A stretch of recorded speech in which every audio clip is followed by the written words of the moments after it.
Patay ang kanilang mga anak, wasak na ang kanilang pamilya, ngunit ang mga itinuturing na suspect ay mga menor de edad at pinoprotektahan ng batas. Habang nananawagan ng ustisya ang mga naulila, nais naman ni Senador Robin Padilla na ibaba sa 10 taong gulang ang edad ng criminal liability o yung edad na pwedeng makulong upang mas mapanagot umano ang mga kabataang sangkot sa mabibigat na krimen. Dapat bang manatili ang mga proteksyong ito o panahon na para baguhin ang batas? Alamin natin ang buong kwento sa likod ng trahedyang yumaneg sa Tacloban City.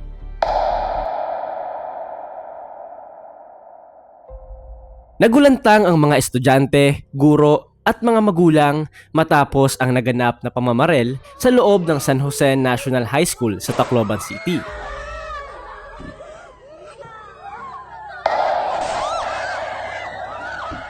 Batay sa mga ulat, 3 ang nasawi habang ilan pa ang mga sugatan na agad na isunugod sa ospital. Agad namang rumusponde ang mga otoridad at rescue teams upang maisugod sa ospital ang mga biktima at masiguro ang kaligtasan ng iba pang nasa paaralan. Ngayon, nasa kustudiya na ng pulisya ang 2 menor de edad na suspect sa pamamaril. Ayon sa investigasyon, ang isa sa mga barel na ginamit ay pagmamay-ari pa umano ng isang pulis, habang ang isa naman ay nakarehistro sa isang security agency sa Cebu City. The 9mm Glock belongs or was issued to a policewoman assigned in PRO 8, while the caliber 38 revolver is registered to a security agency in Cebu City. Dahil sa insidente, agad na sinuspinde ang mga klase sa paaralan at mga kalapit na eskwelahan. Sa ngayon, Lodi, ay nagbigay pa lang ng psychological first aid ang Department of Education sa mga estudyante, guro at pamilya ng mga biktima na labis na naapektuhan ng trahedya. Kasunod ng pamamaril sa Tacloban City, nanawagan si Senador Robin Padilla na muling pag-aralan ang edad ng criminal liability sa bansa at pababain ng hanggang 10 taong gulang. Ayon sa Senador, dapat pag-usapan kung sapat na ba ang kasalukuyang batas upang mapanagot ang mga menor de edad na nasasangkot sa mabibigat na krimen. Binigyan din niya na mahalagang mabigyan ng ustisya ang mga biktima habang isinasang-alang-alang din ang kapakanan ng mga kabataan. Marami na akong ipinopost patungkol sa mga nangyayari sa ating kabataan. Merong ng rape, pinatay, merong nang hold up ng jeep. Ito, latest na naman. Kaya sana ang aking hingi na pabor sa aking mga kasama ditong senador, ang dami na nasa mukha na natin . Dahil dito, muling nabuhay ang debate tungkol sa posibilidad na ibaba ang edad ng criminal responsibility sa Pilipinas. Ikaw, Lodi, anong masasabi mo? Dapat na bang ibaba ang edad ng mga batang nakukulong sa panahon natin ngayon? Comment down below. Samantalang, si Senador Bam Aquino na chairman ng Senate Committee on Basic Education, isasama raw ang nangyaring shooting sa pagtalakay ng School Safety Act.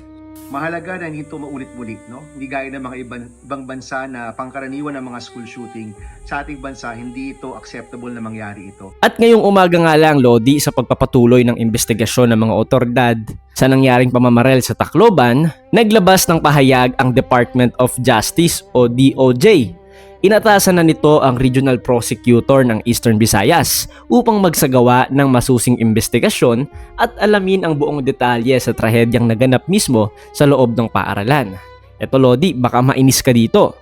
Dahil pawang menor de edad ang mga suspect na sangkot sa pamamaril, binigyan din ng DOJ na dapat pa rin pairalin ang mga legal na karapatan at proteksyon na nakasaad sa batas para sa mga bata. Like what the mga tropa, no? Habang nagpapatuloy ang proseso ng investigasyon, kung ikaw ang magulang nito, Lodi, ay siguradong hindi mo na ipapahawak sa kanila ang hustisya at ilalagay mo na sa mga kamay mo. Samantala, bumisita rin sa Tacloban City ang mga kinatawan ng Department of Education at DepEd Central Office upang personal na kamustahin ang mga estudyante, guro at iba pang naapektuhan ng insidente. Patuloy ding nakikipag-ugnayan ang DepEd sa Philippine National Police at DSWD upang maibigay ang kinakailangang tulong at suporta sa mga biktima, kanilang pamilya at sa buong komunidad ng paaralan. Sa isang opisyal na pahayag, sinabi ni Education Secretary Sani Angara na labis nilang ikinababahala ang nangyaring pamamaril sa loob ng San Jose National High School. Mariin din niyang kinondena ang karahasang naganap at nagpahayag ng pakikiramay sa mga pamilya ng mga nasawi. Idineklara na rin ng DepEd ang sitwasyon bilang isang high alert incident at patuloy na nakikipag-ugnayan sa iba't ibang ahensya ng pamahalaan at pamunuan ng paaralan upang matiyak ang kaligtasan at seguridad ng mga mag-aaral at kawani. Habang nagpapatuloy ang investigasyon, idol, nananawagan ang mga otoridad sa publiko na maghintay lamang ng opisyal na impormasyon at iwasan ang pagkakalat ng mga hindi kumpirmadong ulat tungkol sa insidente. Isa si Jeneline Badoria sa mga magulang ng nasawing estudyante. 15 taong gulang lamang ang kanyang anak na babae at kasalukuyang grade 10 student. Ayon kay Jeneline, nasa kanilang bahay siya nang mabalitaan ng insidente. Agad siyang nagtungo sa paaralan upang tiyakin ang kalagayan ng kanyang anak. Ngunit pagdating niya roon, hindi siya makapaniwala nang malamang kabilang pala ito sa mga nasawi. Dahil sa sinapit ng kanyang anak, nananawagan ngayon siya ng hustisya.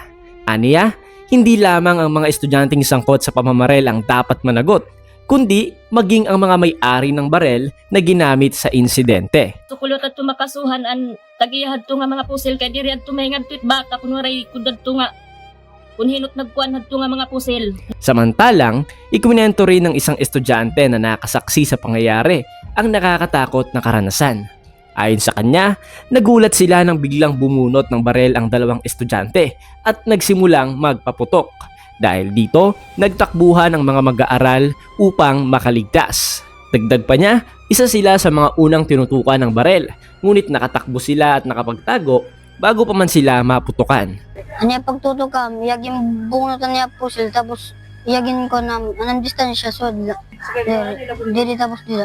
Wari pala diya. Wari pa ka, ano niya?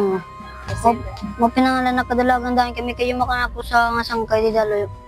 Tara na ko number kay bayan pa kung bumunot yung pusil. Tama to, bumunot yun mo na yung pusil. Tapos pagdadlagan namon, tapos pagtago namon, kumunat na amo natin nagpaboto. Sa kasalukuyan, nagpapatuloy ang masusing investigasyon ng mga otoridad upang matukoy ang buong detalye ng insidente.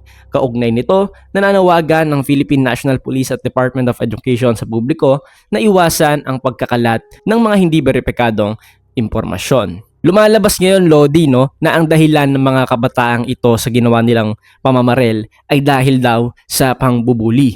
Well, ikaw, Lodi, anong masasabi mo sa excuse nila? Dahil ito rin ang sinasabi ng mga guardian at mga may-ari ng barel. Valid ba yon, Lodi, na dahil sa pangbubuli ay mangdamay sila ng mga inosenteng tao? At eto nga't hindi na nila mababalik ang buhay ng mga taong nadamay nila. Paki-comment naman ang iyong opinyon para mapag-usapan natin yan dyan sa baba. Hanggang sa muli, paalam.